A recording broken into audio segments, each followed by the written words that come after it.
Welcome to another episode of Poverty Times Square Kung Fu. I'm your host, Frank Moore, aka the Sugar Supreme. And I'm Peter Glugowski, associate editor over at Flixus. Today we're going to be doing a review of Sui Chiang's latest martial arts epic, Twilight of the Warriors Walled In. Yeah, massive props to Rogue USA for hooking us up with a freaking screener Yeah. of this anticipated, hyped up film of the year in terms of one of the most hyped films out of Hong Kong in a very long time. We're definitely going to go and break this film down in this review, man. Sit back and relax and enjoy this poverty episode of Times Square Kung Fu. We'll let you guys know that in a second.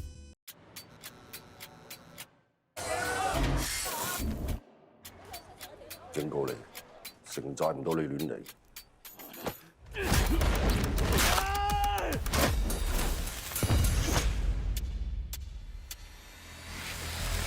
So you guys saw an intro and heard Poverty Times Square Kung Fu this time around. I'm recording off my phone because Twilight of the Warriors was so hype,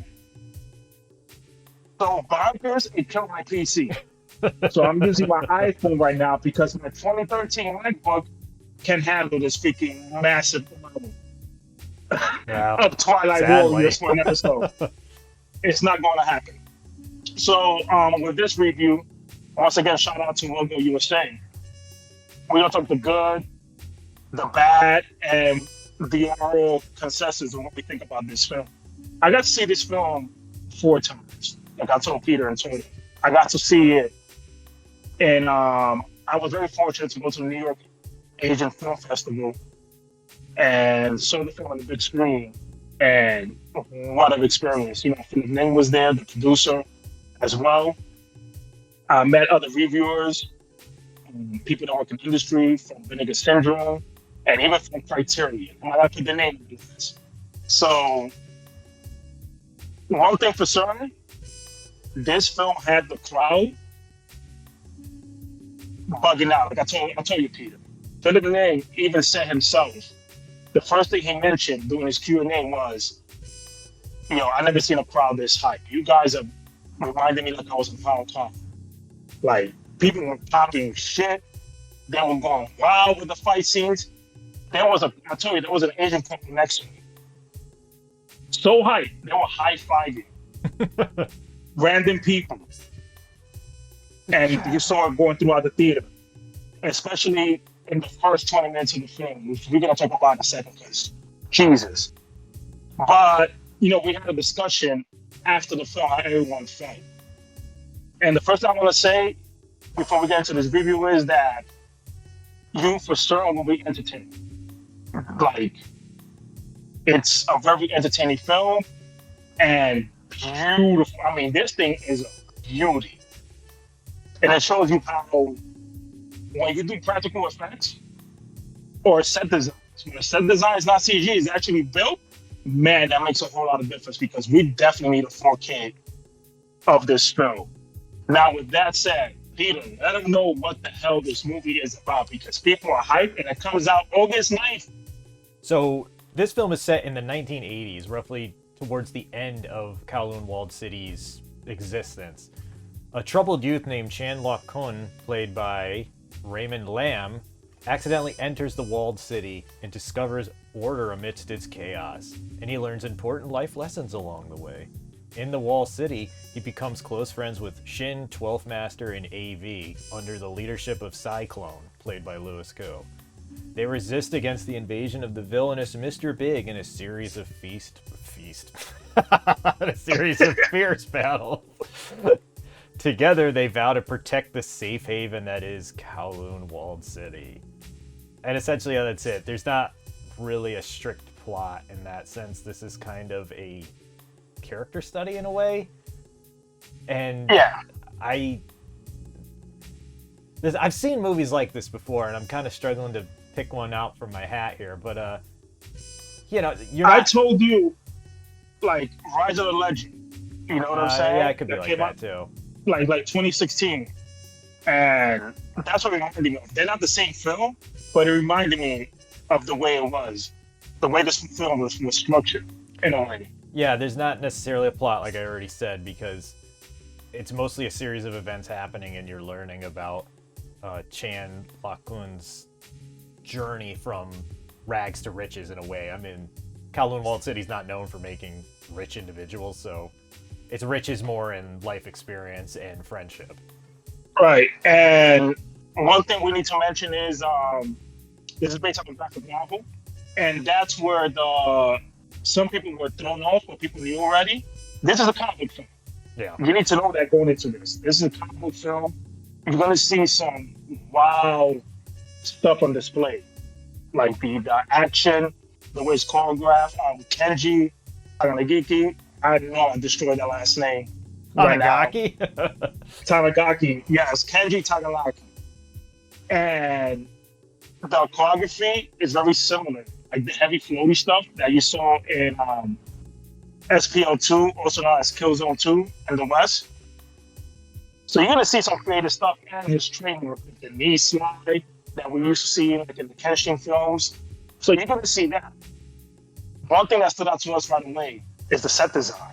The set design in this thing, it is ridiculous. They actually, we don't know for certain how much of the walled city they built and replicated, but they recreated the living daylight out of the city. Me and Peter were like, holy hell. Reportedly, they made a life-size model for the establishing shots, and at first I thought that was preposterous, but I guess the Walden City was only the size of 3 football fields, so it's actually pretty plausible. Obviously, they didn't recreate the entire city to film in it, but right. Just the exterior, I mean, the shot in the movie you wouldn't necessarily know because there is some CG touch-ups, but, you know, when you're not looking at the establishing shots, the interior design and everything, phenomenal. Absolutely the best part of the movie.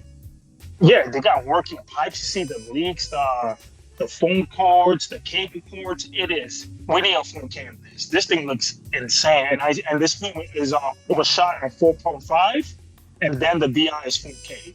And we saw that on the screen. The New York Asian Film Festival, they had an amazing projector. It looked beautiful. This film alone, I know Peter has his thoughts about this film, but the first 20 minutes is worth it just for that. The first 20 minutes is honestly very excellent. There's maybe a little bit lacking in characterization, but I mean, I was surprised because I was a bit skeptical that maybe this was going to be a like nostalgic pandering kind of film, and I'll save my thoughts. But yeah, the first 20 minutes, it's like hard-hitting action, very visceral, almost reminiscent of John Woo's classics. And it's just like, it keeps going. Like, once it kicks off, it doesn't rest for roughly 20 minutes. It's exciting. You hear some good licensed music, some good score. Kenji Kawai, the guy who did the soundtrack for Ghost in the Shell, he did the music for this film. Now, this is the thing that we're gonna get into some of the stuff that I found kind of odd for us. Some of you guys, you know, it won't bother you. Again, this is a graphic novel, this is a comic film. But this film is paced and shot. They make this superhero film as one of the most grounded stuff I ever seen in my life. This thing feels like, oh, this is some serious stuff. And then when you see certain things, it's not explained. Besides one of the villains, played by the marvelous Philip Nang, Jesus Christ, he plays King. He is the only one in this film that you know he has powers. That was my takeaway as well, which is what we discussed heavily after we had first watched it. And that to me is unfortunately what undoes the entire movie to me. It doesn't feel consistent in tone. It's not like it jumps heavily between jokes or violence or whatnot. I mean, that's typical of Hong Kong films anyway. But there's just not very good explanation or setup to King's powers here. Because, as you said, it's grounded. I know there's maybe a little high-flying actions here, like Louis Koo does a flip and it's in slow motion, and he like punches a dude and he goes flying through a wall and stuff. But yeah, and all of them have trademark moves. Yeah, you know, in a way. But all of that it's semi-plausible. You know, obviously you can't do that in real life, but you also can't take 10 hits to the head and keep battling. So there's some suspension of disbelief in these movies anyway. Anyway, but that they didn't need to explain King's powers, but the fact is, after a second view, like I told you, okay, he does like if you watch any of these old films, especially let's say anime like Naruto, he does hand gestures to activate his powers and his moves. He's the only one in the film that you see that. So him, he's already established, okay, this guy is the man. The other ones, you go, I guess that's his power. And they put this in another situation where the Pacific was with Triad beef happening. Some of them seem very grounded because you see people working in this fictional Kowloon Walled City because they disregard all the horrible craziness that was going on. This thing was utopia. Oh, the Walled City was great. I have a full review on Flixist, and I'm not going to go too much in depth in this particular video. But yeah, this is a very sanitized version of the past, and I get that Kowloon is looked at as a beacon of Hong Kong resilience, but at the same time, it wasn't a good place. So this movie kind of glamorizing the details didn't sit well with me. Well, once it got shut down, it got fetishized, glamorized over the years. I mean, even Kawasaki Mall in Japan, they built Kowloon Walled City. Not the whole thing, but part of it as an arcade. It shut down in 2001, I believe. Or 1999, no, 2001, I'm bugging out. 2021. It shut down around that time. You see it used as for cyberpunk references. Once again, Ghost in the Shell. Yeah. We noticed some it goes on and on. the game references to it. Like it features heavily in Shenmue 2 during the Hong Kong chapter, and it's even in Call of Duty Black Ops. Yeah. So this thing, like, as much as a freaking disaster place it was, even freaking for safety reasons, it looked pretty cool. It is a strangely alluring design, but it's also, to me, a nightmare. I don't know why anyone would want to live there, but... Hey, man, it is what it is, bro. We got the projects over here, man, but it wasn't as insane as that. But the fighting, top notch. The music, I've heard people that really enjoyed it and forgot there was music at one point. Cinematography, Jesus Christ. Yeah, that's another strong point too, along with the set design. And the acting was freaking really good. For what this type of film is, yeah, I mean, Louis Koo is always pretty good, and it's great seeing Sammo Hung and Aaron Kwok even. So I would say the acting is mostly good. From a technical standpoint, this thing was great, but the hypeness for this film? I would say don't get sucked up in the hype. It's not a bad movie. I'm not trying to say that, but you should definitely set your expectations in check, because in my opinion, this is pretty typical of the average Hong Kong movie now. It's a lot of flash, it's a lot of looking at the past, and it doesn't do much of anything to push the medium forward. Yeah, because the thing is, there's something I wanted to mention, but I don't want to spoil the film. Because me, Peter, like I brought up to Peter, like, there's a prequel coming out after this one. Yeah, I didn't know that. And a sequel, too. So, we put consensus, like, then why did they show this?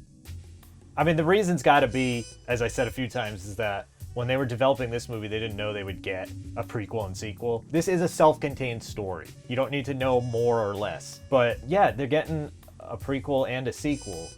So it makes the flashbacks kind of redundant, and then it makes the ending feel hollow.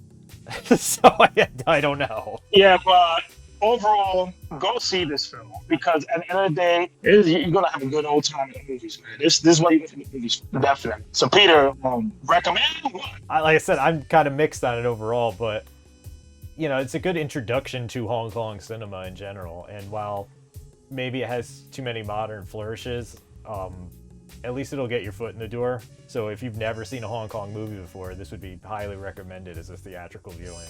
Yeah, no, definitely, because there was people there that haven't seen martial arts films in a while. Some of them didn't even know that they're still making these. They're used to the John Wicks and everything. So they were excited and they want to see more films with the actors that were in it. And a lot of them were shocked that Sam was still acting. So that's a good thing. So yeah, man, thanks for watching. I hope you guys enjoyed this review. Y'all found it informative and exciting. And as always, on to the next one. Peter, wrap it up. Make sure to like, comment, subscribe, and go check out Twilight of the Warriors in theaters. August 9th. And donate. Look at me now, man. Peace. Peace.